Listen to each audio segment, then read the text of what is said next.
रीना गुप्ता जी, कांग्रेस कह रही है आप भ्रष्टाचार में अव्वल, आपके दो स्वास्थ्य मंत्री हवालात की हवा खा चुके हैं। आज प्रधानमंत्री मोदी ने कहा कि कुछ लोग बड़े बड़े विज्ञापनों का सहारा लेकर बड़ी बड़ी तस्वीरें छपवाते हैं और बड़े बड़े काम गिनवाते हैं, लेकिन गुजरात में ऐसा विकास हुआ है जिसको ना किसी विज्ञापन की जरूरत है ना किसी होर्डिंग की जरूरत है। हम सिर्फ काम में विश्वास करते हैं। तो ये जो आरोप आपके ऊपर लग रहे हैं, इन आरोपों के साथ आप गुजरात चुनाव में क्या कंपीट करते नजर आ रहे हैं? देखिए विवेक जी, गुजरात में कांग्रेस तो कहीं फाइट में ही नहीं है, क्योंकि पिछले 7-8 साल में हमने देखा है कि जहां पे भी एमएलए बिके हैं वो सब कांग्रेस के एमएलए बिके हैं, और ऑपरेशन लोटस जहां भी भारतीय जनता पार्टी ने सक्सेसफुल किया है अधिकतर कांग्रेस के एमएलए हैं। तो गुजरात की जनता को ये बिल्कुल क्लियर हो गया है कि कांग्रेस को वोट देने का मतलब है अपना वोट वेस्ट करना, क्योंकि कांग्रेस की जो एमएलए होते भी हैं, पिछली बार भी हमने देखा कि जीतने के बाद कितने सारे एमएलए ने गुजरात में भी भारतीय जनता पार्टी को ज्वाइन कर लिया।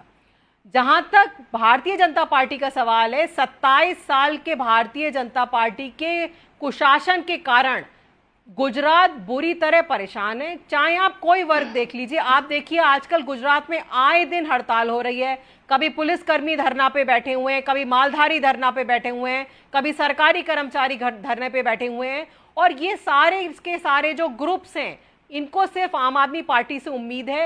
और जैसे ही केजरीवाल जी इन ग्रुप से मिले, आप देखिए कैसे भारतीय जनता पार्टी वहां बैकफुट पे आ गई। ऑलरेडी उन्होंने एक्स सर्विसमैन का जो कॉम्पेंसेशन है वो 1 लाख से 1 करोड़ कर दिया, पुलिस कर्मियों के लिए 500 करोड़ का पैकेज। लेकिन आम आदमी पार्टी के ऊपर करप्शन के चार्जेस भी तो हैं। रीना गुप्ता जी, मैं आपके पास वापस लौटूंगा, लेकिन बीजेपी की लाइन तो क्लियर है, वो डेवलपमेंट की बात कर रहे हैं। वो कह रहे हैं कि हम आपको इतना विकास की सौगात दे रहे हैं और तमाम प्रोजेक्ट्स आगे लेकर आ रहे हैं, जबकि कांग्रेस भी नेतृत्व के चक्कर में फंसी हुई है। राकेश सिन्हा जी, मैं आपसे सवाल लेना चाहूंगा।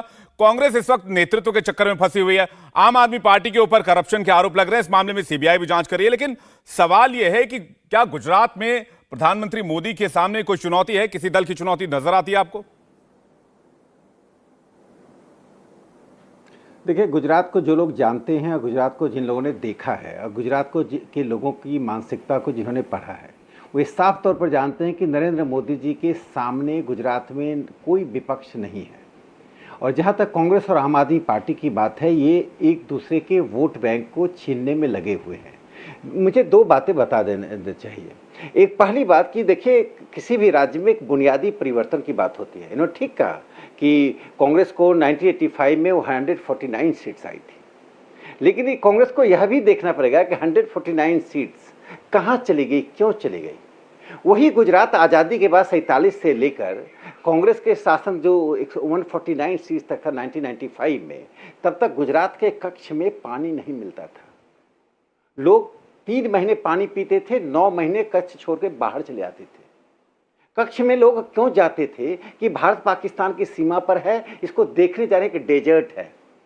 उस डेजर्ट में कांग्रेस के प्रवक्ता को कान खोलकर सुन लेना चाहिए कि प्रधानमंत्री नरेंद्र मोदी जी ने नर्मदा का पानी पहुंचाया, और जिनको उन्होंने आम आदमी पार्टी ने जिस व्यक्ति को शामिल करवाया था, बाद में उनको ये और बात है, उनको पार्टी से निकाल दिया।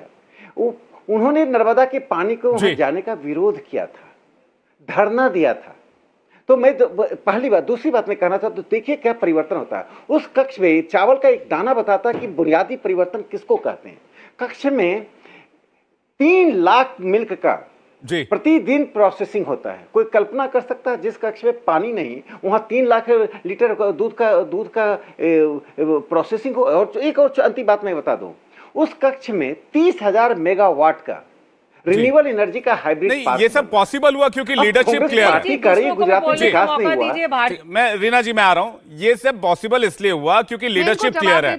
अजय, मैं आ रहा हूं। अजय आलोक जी, आपके पास आ रहा हूं, लेकिन राधिका खेड़ा जी, लीडरशिप क्लियर है वहां पर, जिसकी बात राकेश सिन्हा कह रहे हैं। रीना जी, मैं आ रहा हूं, 1 सेकंड। 30 सेकंड बोलने का रीना जी, 1 सेकंड में आ रहा हूं। राधिका खेड़ा जी, आपके पास लीडरशिप क्लियर नहीं है।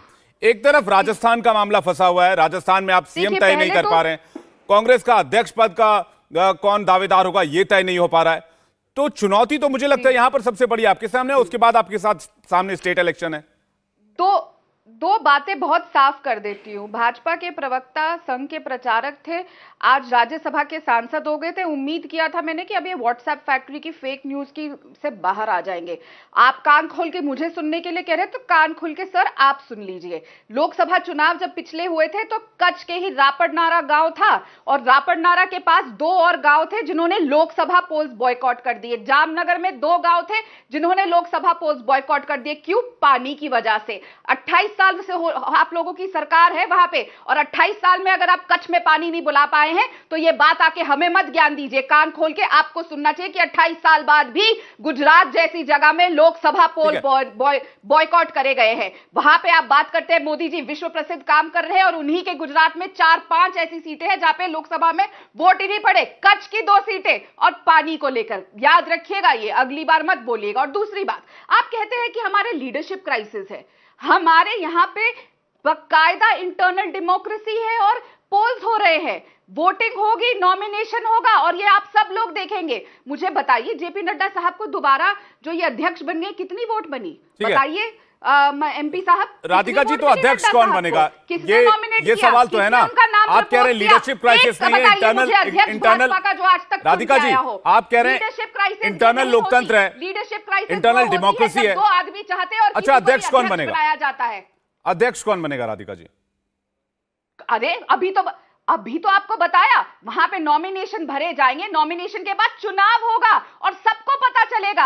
हम भारतीय जनता पार्टी ना आम आदमी पार्टी है कि कोई भी आता है और 2 लोग तय कर देते हैं, आरएसएस तय कर देगी या शाह साहब और मोदी जी तय कर देंगे। बहुत बढ़िया नड्डा जी, झूठ बोलते आए हैं, झूठ ऐसे ही फैलाते जाइए, जोर जोर से बोलिए, बार बार बोलिए, देश को। अभी तो राजस्थान में राधिका जी, राजस्थान भी सामने पड़ा हुआ है। आज ही गहलोत जी सॉरी बोल कर गए। आप कह रहे हैं इंटरनल डेमोक्रेसी है। इंडिया टीवी हर वक्त हर जगह डाउनलोड करने के लिए सर्च करें India TV news Google play store या ऐप स्टोर पर।